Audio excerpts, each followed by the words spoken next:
Well, the best way, in our opinion, is to check if the user behavior is according with the typical user behavior that was present until now. So create profiles to identify what is the real behavior of the user, and identify if one possible session has a behavior that doesn't match with the expected behavior. That is one way. And the other one is identify if the information of the user is being manipulated.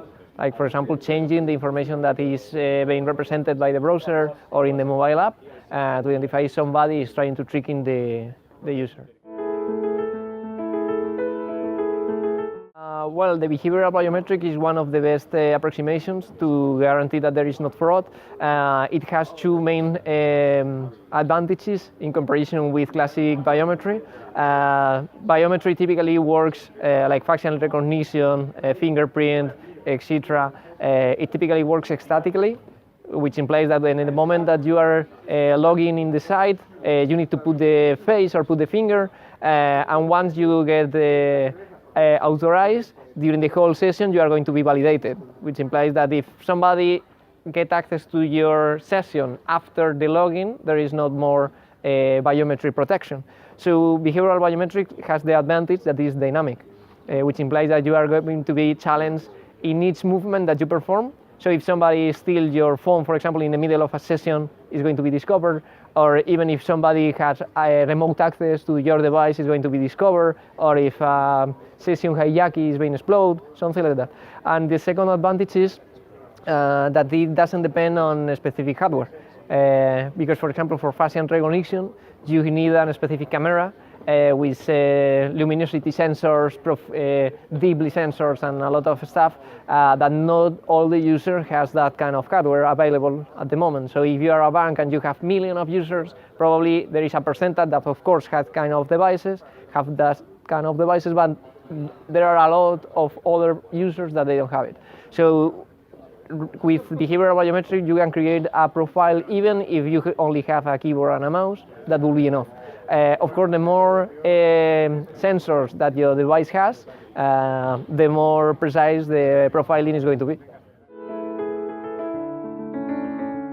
One of our greatest challenge is the exploration of the result of the biometric profiles, although the information that is connected with the account-centric model that we have. So give the customers the opportunity to surf the information and browse through not database, but the whole intelligence that we are gathering to explore what are the people which is behind the fraud, what are the fraudsters, what are the connections that there are between fraudsters, the connection between different campaigns to identify what are the amount of users that are affecting through the same campaign, and what are the attackers for this specific campaign. All that exploration in real time about how a cyber campaign is being performed is one of our main objectives. Right now it's something that we offer on demand, but our idea is to have an interface that can be explored by customers in real time, exploring what are the different behaviors. This is one bad guy is here, and I'm identifying that is the same fraudster that steals money from this account and this other, and connect with this device from this network, etc. All that kind of connection being explored in real time is one of our main objectives.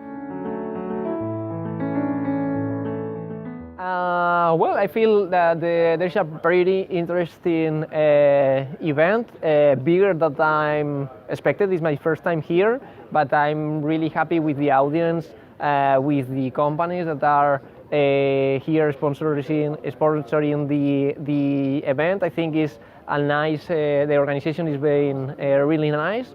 The food is really good. So I have a very positive impression about the event.